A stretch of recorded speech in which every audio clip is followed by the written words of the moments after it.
자, 이제 특징주로 넘어가 보도록 할게요. 오늘 4개 기업 준비를 했는데 먼저 첫 번째 기업은 우리 모두가 다 애증하는 기업이죠. 테슬라입니다. 테슬라가 4.6% 올랐는데요. 와, 무려 지금 10거래일 연속 상승이더라고요. 그래서 이 10일 동안 오른 주가 상승폭이 28%에 달합니다. 뭐가 있었길래 지금부터 좀 보도록 할게요. 지금 테슬라 뭐 세계 최대의 전기차 회사이고 10거래일 연속 오르면서 28% 올랐고 올 들어서만 지금 91% 오르고 있는 상황이죠. 뭐 월가에서도 테슬라가 요즘 왜 자꾸 이렇게 오르는 걸까에 대한 이제 분석들을 하고 있어요. 언론들도 그렇고. 근데 시장에서 분석하기로는 뭐 다양한 이슈들이 있을 거야. 뭐냐 하면 뭐 연준의 금리 인상 잠깐 중지할 가능성, 뭐 AI 모멘텀, 그리고 트위터의 CEO를 선임하면서 이제는 이 일론 머스크가 조금 더 테슬라에 집중할 수 있을 거야 라는 기대감, 이런 것들이 맞물리면서 테슬라 주가가 그래도 견고하게 오르고 있어. 근데 그럼 오늘은 왜 올랐어? 에 대해서 답을 찾기로는 사이버 트럭에 대한 모멘텀이 부각이 된 것이다 라는 분석이 좀 힘을 얻고 있습니다. 뭐냐면 아마 이 테슬라 측에서 간밤에 연간 우리 사이버 트럭 약 37만 5천 대 생산할 거야 라고 계획을 얘기를 한 겁니다. 올해부터 생산해서 이제 인도를 할 것으로 지금 예고를 하고 있는데, 이제 뭐 내년이나 이럴 때부터는 37만 5천 대씩 생산을 하겠다라는 거죠. 그러니까 내년이라기보다는 이제 우리의 연간 목표치를 이렇게 제시를 한 건데, 지금 월가에서는 내년에는 아마 10만 대에 조금 미달할 거고 2027년쯤에는 한 24만 대쯤 될 거야 라고 했는데, 우리는 그냥 연간 목표치 이렇게 제시를 해버리니까 아마 중기 목표긴 할 것 같긴 해요. 그죠? 하지만 이거 괜찮겠는데? 라는 기대감을 시장에는 줬다라고 해석들을 하고 있습니다. 이 외에도 뭐 중국의 승용차 협회에서 발표한 내용이 5월에 친환경차 판매 대수 공개를 했는데 58만 대에 달했습니다. 이게 전년 대비로는 한 61% 증가한 것이고, 이게 전체 자동차 판매에 있어서 이제 이런 친환경차, 뭐 전기차라던가 하이브리드가 차지하는 비중이 이제는 약 33%를 넘어선 것으로 나오거든요. 그래서 그러한 점들이 시장에서는 좀 긍정적으로 해석을 하고 있다. 이런 것들이 테슬라의 뭐 모멘텀이 되고 있다. 이런 해석이 나오고 있습니다. 그러니까 사실 오늘 어떤 큰 이슈가 있었다기보다는 어떤 추세적인 흐름을 그냥 보는 걸로 좀 보시면 될 것 같아요. 사실. 그죠? 자, 두 번째는 카바나입니다. 와, 카바나 56% 급등했습니다. 보유하고 계신 우리 수피아님, 마음에 좀 위안이 되셨으면 좋을 것 같아요. 온라인 중고차 거래 플랫폼 운영 기업이죠. 자, 카바나가 지난 1분기 실적을 공개하면서 우리 2분기에 조정 에비타, 그러니까 상각전 이익이 흑자로 전환할 거야 라고 한번 이야기를 하면서 시장에서 환호한 바가 있어요. 근데 그 구체적인 수치를 오늘 또 예상을 한 겁니다. 뭐라고 했냐면 2분기에, 근데 얘들이 2분기 실적 발표는 8월 초거든요. 계속 실적 발표 한참 남았는데 계속 뽐뿌질을 하고 있는 상황이라는 거는 또 알아야 될 것 같긴 합니다.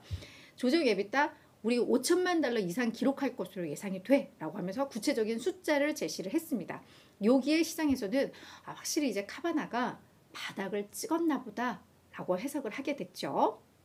그리고 대당 총이익, 한 대당 한 대를 팔았을 때, 중고차 한 대를 팔았을 때 이익이 6,000달러, 한 700만 원 돈이 넘죠. 제가 지난번 할 때 얘들이 대당 팔아서 한 4,500만 원 남기는 것 같아요 라고 했는데, 이제는 뭐 700만 원 정도 남긴다고 하는 거니까 그만큼 마진이 계속 늘어나고 있다는 거예요. 이게 전년 대비 63% 급증한 수치인데, 이런 내용들을 이야기를 하면서 시장에서는 환호를 한 겁니다. 카바나가 다양한 지금 비용 절감을 추진하고 있는데 여기에 있어서 어떤 성과가 나오고 있는 게 아닌가라는 해석이 나오고 있죠.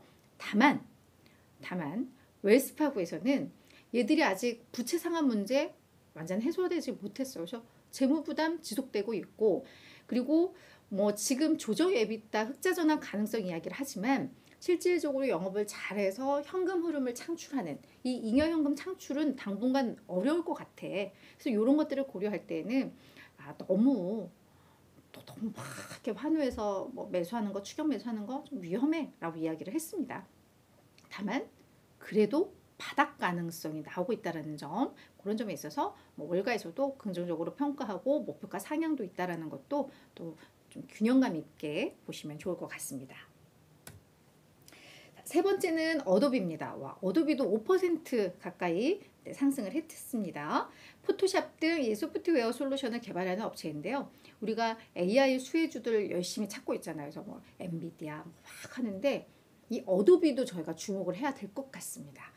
자, 이 어도비 AI 기술을 활용한 플랫폼 파이어플라이를 지난 3월에 베타 서비스를 제공을 하고 있습니다. 그러니까 돈을 내지 않고도 이 파이어플라이를 쓸 수 있는데요. 우리 이미지 만들고 영상 하니까 이거 알아요? 아는구나. 이거 봐. 압니다. 근데 이 파이어플라이가 써본 사람들은 거의 뭐 환호하더라고요. 이게 AI를 활용해서 이미지를 생성할 수 있는 아마 뭐 그런 기술인 것 같은데요. 이 베타 서비스 출시 이후에 이 기술을 이용해서 20만 개 이상의 이미지가 생성이 됐다고 합니다. 월 100만 명의 사용자를 보유하고 있다고 하는데 어도비가 이걸 기업용 파이어플라이를 선 공개를 하면서 아직까지 뭐 언제 출시할 거고 이거에 대한 요금은 얼마라고 공개하지는 않았습니다만 요 선공개한 거예요. 그러면 결국은 베타 서비스 기간 종료되면 유료화 할 수 있다라는 거죠. 근데 이미 써본 사람들은 이거 포기 못해. 이렇게 되면 이게 다 이익으로 매출로 이어지는 부분이죠. 그래서 이게 유료 전환이 임박했다라는 소식이 전해지면서 이제 주가가 강세를 보인 겁니다. 그래서 이런 것들로 인해서 지금 월가에서도 목표가를 조금씩 올리고 있는 뭐 그런 국면이라는 거. 그래서 얘네 어도비 주가에 대한 목표가가 뭐 한 410달러, 20달러였던 월가 애널리스트들이 이걸 거의 500달러 수준으로 많이들 높이고 있더라고요. 그래서 그런 점에 있어서 AI 관련, 특히 이 파이어플라이 이 부분에 대해서도 한번 주목해 보실 필요가 있을 것 같습니다. 자, 마지막은 게임스탑입니다. 게임스탑 18% 급락을 했습니다. 뭐 미국의 비디오 게임이라던가 주변 기기를 판매하는 회사이죠. 그러니까 뭐 게임을 개발하는 업체가 아니라 매장에서 이런 비디오 게임들을 판매하는 그런 회사이고, 게임스탑은 우리가 밈 주식으로 더 많이 알고 있죠. 근데 이 기업이 현재 CEO가 매트 퍼룽이었는데 그냥 해고한다고 발표를 했어요. 그 이유에 대한 구체적 설명도 없었습니다. 그러면서 게임스탑 하면 밈 주식 하면 누가 떠올라요? 라이언 코엔. 이 사람이 뭐 밈 주식의 대부이기도 하고 뭐 이렇죠. 근데 지금 라이언 코엔이 게임스탑의 최대 주주이고 그러면서 이사회의 의장을 맡고 있었는데 라이언 코엔을 그냥 게임스탑의 회장으로 임명을 해버렸습니다. 그러면서 앞으로 게임스탑의 경영에 라이언 코엔이 할 것이다라는 거거든요. 그에 대한 구체적 설명도 없이. 그러다 보니까 시장에서는 뭐야? 이러면서 이제 주가가 급락을 한 겁니다. 근데 이제 그 다음에 요 내용이 나오고 나서 10여 분 뒤에 바로 이제 1분기 실적을 공개를 했는데 실적이 매우 안 좋았죠. 그러니까 이제 시장에서 추정키로는 실적 부진에 대한 책임을 지라는 입장에서 아마도 이 매트 퍼롱이 해고가 됐나 보다라고 분석들을 하고 있는 겁니다. 다만 라이언 코엔이 그러면 임명이 됐으면 기대감이 있으면 주가가 올라야 됐는데 떨어졌죠. 그에 대해서 월가에서는 뭐라고 하냐면 지금 뭐 이 게임 시장도 구독 서비스라던가 뭐 온라인으로 다운로드를 해서 판매하는 이게 트렌드로 이어지기 있기 때문에 뭐 누가 바뀌었다고 해서 글쎄 얘들이 좀 근본적으로 개선이 될까에 대한 의문들이 나오고 있습니다. 그리고 라이언 코엔에 임명한 거에 대해서 어떤 뭐 펀더멘털적인 개선보다는 지금 뭐 게임스탑도 공매도에 많이 시달리고 있잖아요. 그러니까 이 밈주식의 대가를 회장으로 임명해 놓으면 이 밈주식 열풍 타고 좀 나아지지 않을까라는 뭐 그런 요행을 바라는 게 아닌가? 뭐 이런 분석들도 좀 나옵니다. 그러면서 요 자체에 대해서 시장에서는 긍정적으로 보지는 않았다. 그래서 주가가 급락을 했다. 뭐 이렇게 좀 정리를 해볼 수 있을 것 같습니다.